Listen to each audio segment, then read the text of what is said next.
Welcome to Radheshyam classes. तो आज हम क्लास 9 चैप्टर 1 की जो पोम है द रोड नॉट टेकन वो पढ़ेंगे। ओके, तो इस पोएम के जो पॉइंट है वो है रॉबर्ट फ्रॉस्ट।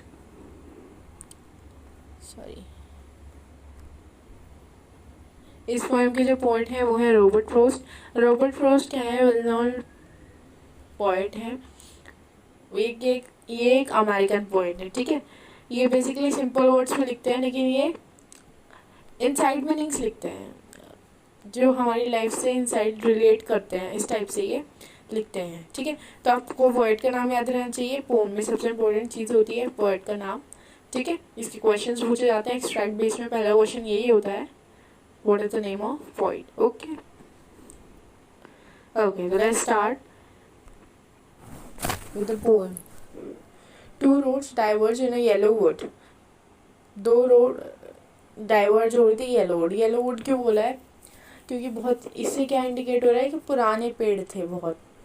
ठीक है, जिनकी पीली पड़ गई थी लकड़ियाँ, ऐसे पुराने पेड़ थे, पीले पत्ते पड़ गए थे। और पीले पत्ते या पीले जो वुड है, इससे ये भी इंडिकेट, ऑटम का मौसम भी इंडिकेट करता है।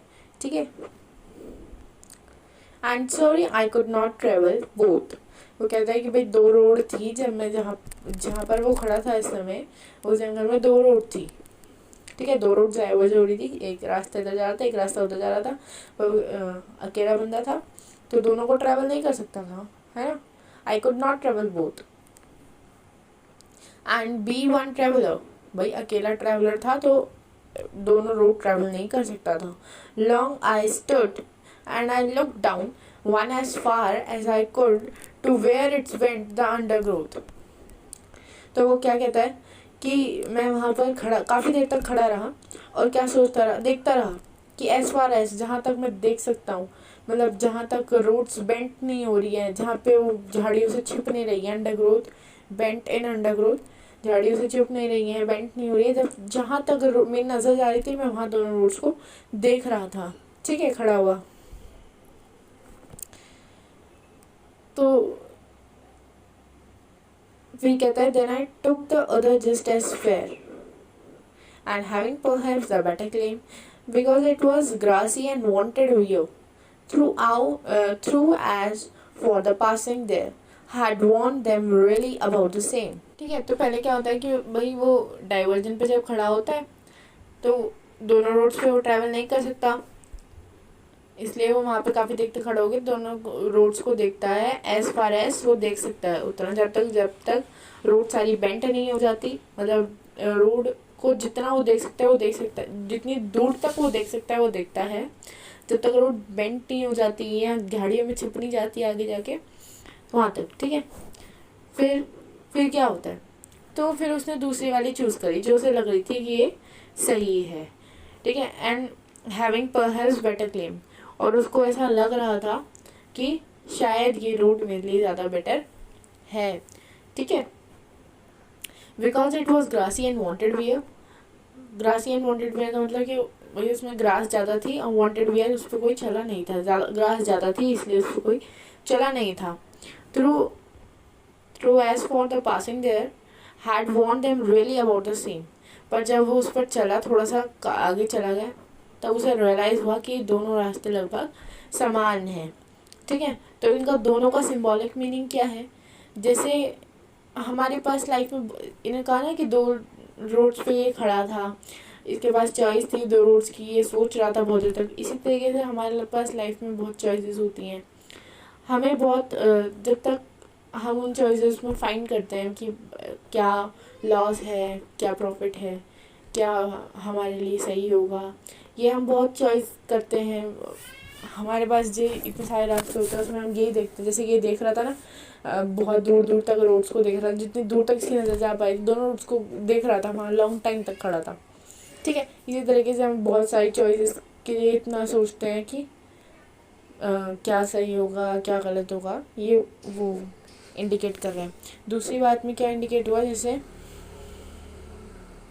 कि जब हम कोई चॉइस ले लेते हैं उस रास्ते पे आगे बढ़ जाते हैं, फिर हमें लगता है कि हाँ भाई इस रास्ते पे दूसरे लोग भी आ रहे हैं, इस रास्ते के क्या फ़ायदे होंगे, क्या नुकसान होंगे, उस तरीके से इसका मीनिंग हो गया। ठीक है, चलो आगे बढ़ते हैं।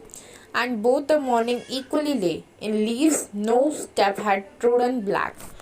Oh, I kept the first for another day, yet, knowing how way leads on to way, I doubted if should ever come back.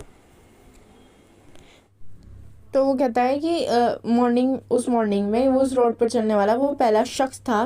क्यों ऐसा क्यों कहता है वो? क्योंकि leaves no step has trodden black, in leaves no step has trodden black. जो leaves गिरी हुई थी, पत्ते गिरी हुई थी, उसमें कोई भी चलने के निशान नहीं थे। जो टूट कर गिरी हुई थी पत्ते, उस पर कोई भी चलने के निशान नहीं थे, वो कहीं से भी काली नहीं हो रही थी। तो फिर वो कहता है कि मैं पहला इंसान था, या पहला शख्स था वो जो उस सुबह उस रास्ते पर चला था। ठीक है, फिर कहता है oh I kept the first for another day, और जो दूसरा रास्ता था वो मैंने कभी और किसी दिन चल लेंगे उस पर, इसलिए छोड़ दिया था। Yet knowing how way Leeds on two way, if I doubted if I ever should come back. तो ये जानते हुए कि भाई जब हम एक रास्ते पे चल पड़े हैं तो दूसरा रास्ता चुनना बहुत मुश्किल हो जाता है। एक रास्ते पर हम चल ही सकते, एक ही रास्ते पर चल सकते हैं क्या, और उसको डाउट था कि हम कभी वापस, ये जानते हुए भी कि वो कभी वापस ना आ पाए, फिर अपने दिल को तसल्ली दे रहा था कि हाँ कभी फिर ले लेंगे वो रास्ता। ठीक है, तसल्ली के लिए वैसे कह रहा था। जैसे कि फॉर एग्जाम्पल आपने 10th के बाद नॉन मेडिकल साइड ली है और आपने उससे 12th कर लिया, उसके बाद आपने इंजीनियरिंग बनने का सोच रखा है, आपने फिर IIT या BSc से कुछ कर लिया, मतलब BSc का फर्स्ट ईयर पास कर लिया आपने, उसके बाद आप कहो कि नहीं मुझे तो डॉक्टर बनना है, अब मैं डॉक्टर बनने के लिए ट्राई करूँगा, तो वो चीज़ नहीं होगी। क्योंकि हम एक रास्ता चुनते हैं, आपने 10th के बाद नॉन मेडिकल चुना, ठीक है, फिर उसके बाद निकलते चले जाएंगे रास्ते, मतलब फिर नॉन मेडिकल की तरफ आपके रास्ते और निकलते चले जाएंगे, और आपके पास चॉइसेस आती चली जाएंगी और रास्ते निकलते चले जाएंगे। आप दोबारा वहाँ 10th वाले उस पर नहीं पहुँच सकते, उस डिसीजन पे नहीं पहुँच सकते हो। ठीक है, तो एक रास्ता अगर हम चुनते हैं तो उससे बहुत रास्ते निकलते चले जाते हैं, ये जानते हुए कि वो शायद वापस कभी ना आ पाए इस रास्ते पे। क्योंकि जैसे फॉर एग्जांपल हमने कोई भी रास्ता चूज़ किया है, कोई भी मान लो मैंने कॉमर्स ली हुई है, और कॉमर्स 10th के बाद मैंने कॉमर्स ली, कॉमर्स से मैंने आगे BCom कर लिया, BCom ऑनर्स कर लिया, मैं CA का एग्ज़ाम देने चली गई, एंट्रेंस एग्ज़ाम। ठीक है, उसके बाद अगर मैं कहूँ एक ईयर करने के बाद, फर्स्ट ईयर करने के बाद, कि नहीं मुझे तो इंजीनियर बनना है, तो क्या वो पॉसिबल है? मैं नहीं कर सकती वो चीज़, क्योंकि मैंने जब कॉमर्स लिया था, फिर 12th में जब मैंने कॉमर्स कर लिया ना, फिर उसके बाद मेरे पास रास्ते निकलते चले गए, BCom, फिर BCom ऑनर्स, या फिर मैंने भाई CA कर लिया, CA का रास्ता निकल गया, तो मेरे पास रास्ते निकलते चले गए, मैं उस रास्ते पे वापस कभी नहीं पहुंच सकती हूँ, है ना। तो ये इंडिकेट कर रहा है बेसिकली यहाँ पे। ठीक है, I shall be telling this with a sigh, somewhere ages and ages hence, two roads diverge in a wood, I took one less traveled and that has made all the differences. तो कहता है कि मतलब सालों बाद जब मैं बहुत एज का हो जाऊंगा तो फिर मैं कहूँगा, मतलब मैं एक डीप साय यानी कि सांस लेना, मैं इसके साथ कहूँगा कि कहा करूँगा आगे जाके कहूँगा कि मतलब मेरे पास 2 रास्ते थे जंगल में, और मैंने वो चूज़ किया जिसमें कम लोग चले, उसमें सारा डिफरेंसेस, उसमें उसकी वजह से सारी डिफरेंसेस आए, सारा जो चेंज था उस वजह से आया। ठीक है, तो हम जैसे हम इसका क्या मतलब है सिंबॉलिक, जैसे हम कहते हैं ना कि हमने कोई भी करियर चूज़ किया है, उसमें हमने करियर बना लिया, सपोज CA बन गई हूँ मैं, और फिर मैं बाद में 20 साल बाद 30 साल बाद कहती हूँ अच्छा अगर मैं नॉन मेडिकल ले लेती तो ये हो जाता, इंजीनियर बनती, या फिर अगर मैं आर्ट साइड ले लेती तो मेरे पास ये ऑप्शंस होते। हम बोलते हैं ना, मतलब जब हमारा करियर निकल जाता है, आपने अपने पेरेंट्स को देखा होगा, वो बोलते हैं कि अगर हम ये वाली चीज़ कर पाते तो आज हम ये होते, आज हम वो होते। तो ये बेसिकली उस चीज़ की बात कर रहे हैं, ठीक है। तो विद दिस चलो गाइस, मैं आपको फटाफट से एक बार वर्ड मीनिंग रिवाइज करा देती हूँ जो मैंने आपको बताए थे। येलो का मीनिंग मैंने आपको बताया था कि यहाँ पे येलो क्या इंडिकेट कर रहा है। येलो मीन्स या तो पुराना है या बहुत ज़्यादा पुराना भी इंडिकेट करता है, और इसका मतलब होता है ऑटम भी, ठीक है। ऑटम सीजन को भी इंडिकेट कर रहा है। वुड यानी फॉरेस्ट, डाइवर्स्ड यानी कि जो डिवीजन ऑफ रोड्स हो रहा था उसको हम डाइवर्स्ड कहते हैं। वांटेड वे का मतलब नॉट एन यूज्ड, जो अभी यूज नहीं किया हुआ। जैसे बताया था ना आपको कि वो ग्रासी थे, उस पर लोग नहीं चले थे ज़्यादा, तो ज़्यादा यूज नहीं हुआ है, ठीक है। एंड वेंट एंड अंडरग्रोड का मतलब होता है कि बेंट ना हो गया हो, मतलब बेंट होके जो चीज़ बेंट होकर झाड़ियों में छुप गई हो। अंडरग्रोथ यानी कि झाड़ियों या पेड़ों में छुप जाना, छुप जाएगी वो रोड।